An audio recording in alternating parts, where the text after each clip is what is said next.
3 आसान परीक्षाएं और हर झूठा खुद ही पकड़ा गया। एक माँ ने बच्चों के सामने एक रस्सी टांग दी। किसी ने महंगा फूलदान तोड़ दिया था, लेकिन कोई भी अपनी गलती मानने की हिम्मत नहीं कर रहा था।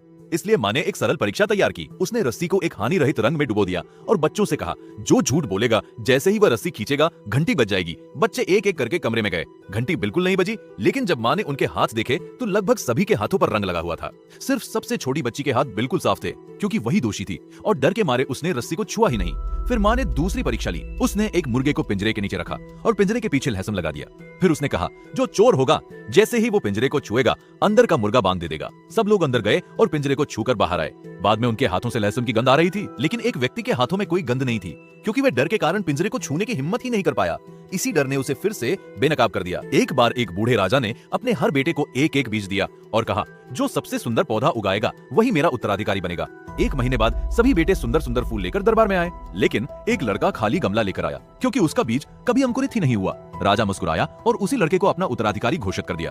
असल में वे बीज पहले ही उबाले जा चुके थे। उनसे कोई पौधा उग ही नहीं सकता था। बाकी सभी फूल झूठ का परिणाम थे, सिर्फ वही लड़का ईमानदार था, क्योंकि ईमानदारी परिणाम से कहीं ज्यादा महत्वपूर्ण होती है।